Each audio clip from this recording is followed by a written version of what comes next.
Assalamualaikum warahmatullahi wabarakatuh. Perkenalkan, nama saya M. Nafaldi.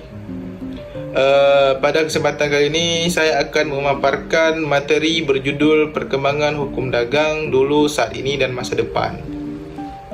Materi ini membahas bagaimana hukum dagang di Indonesia terbentuk dan dipengaruhi oleh luar, bagaimana kondisi saat ini, dan apa proyeksi ke depan di tengah era digital dan globalisasi bisnis. Yang pertama, hukum dagang adalah bagian dari hukum private yang mengatur aktivitas perdagangan, pelaku usaha, dan hubungan hukum antar badan usaha.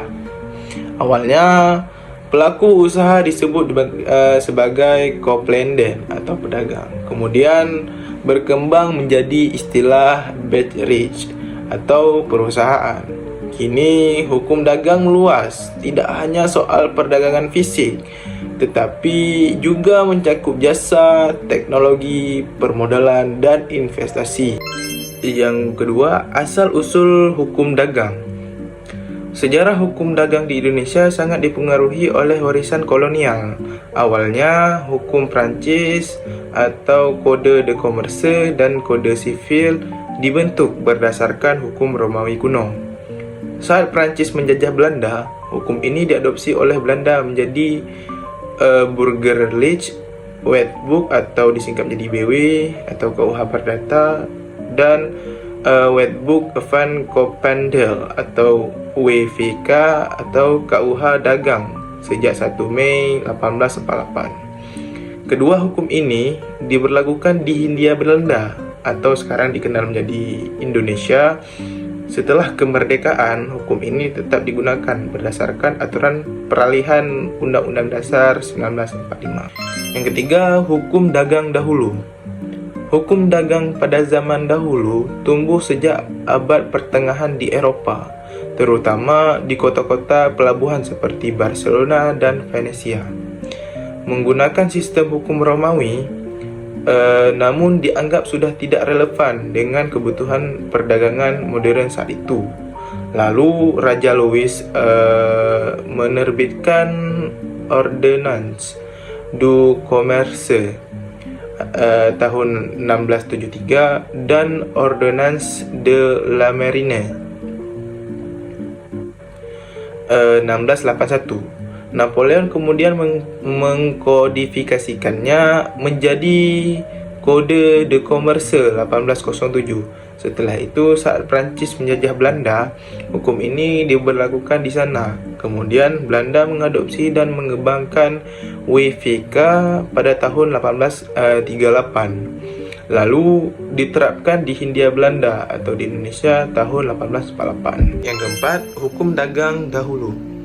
Hukum dagang zaman dahulu tumbuh sejak abad pertengahan di Eropa, terutama di kota-kota pelabuhan seperti Barcelona dan Venesia.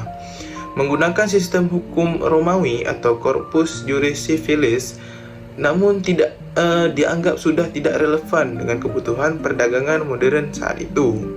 Lalu Raja Louis menerbitkan Ordonnance du Commerce tahun 1673 dan Ordonnance de la Marine 1681. Napoleon kemudian mengkodifikasikannya menjadi Kode du Commerce 1807. Setelah itu, saat Prancis menjajah Belanda, hukum ini diberlakukan di sana. Kemudian Belanda mengadopsi dan mengembangkan WVK pada tahun 1838. Lalu diterapkan di Hindia Belanda atau yang kita kenal sebagai Indonesia tahun 1848. Yang kelima, hukum dagang saat ini. Setelah kemerdekaan, Indonesia tetap menggunakan KUHD dan KUH Perdata sebagai dasar hukum dagang. Namun, seiring perkembangan zaman, muncul kebutuhan akan hukum baru yang lebih responsif dan fleksibel. Lahirlah UU nomor 11 tahun 2020 tentang Cipta Kerja atau yang kita kenal sebagai Omnibus Law, yang menggantikan dan menyederhanakan lebih dari 70 undang-undang.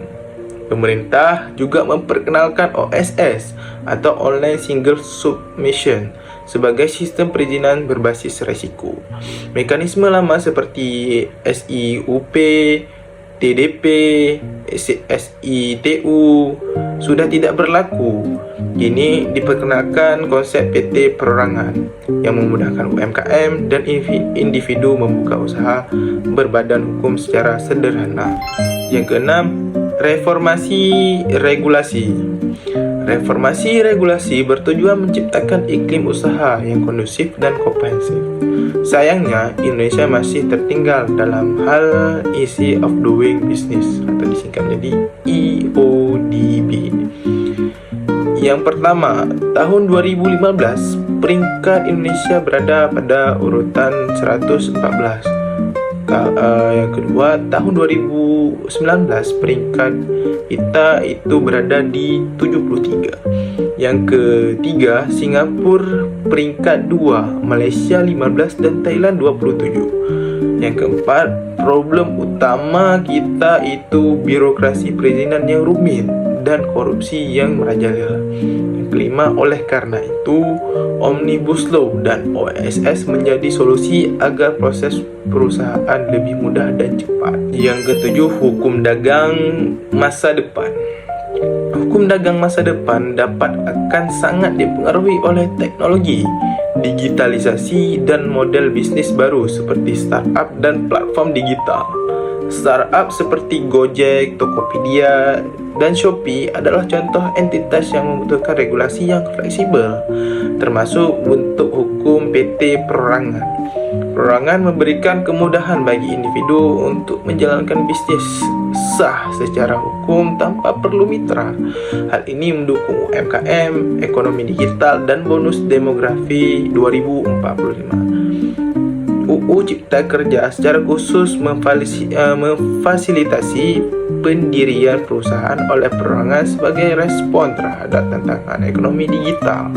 Yang ke-8, model pembaruan hukum dagang. Untuk memperbarui hukum dagang terdapat beberapa pendekatan. Yang pertama, kodifikasi general. Satu buku hukum dagang terpadu.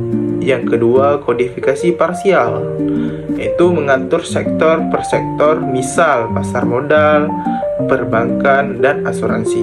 Yang ketiga, kompilasi peraturan, yaitu mengumpulkan regulasi yang terbesar. Yang keempat, kodifikasi terbuka plus parsial, yaitu regulasi terbuka dan responsif terhadap perkembangan.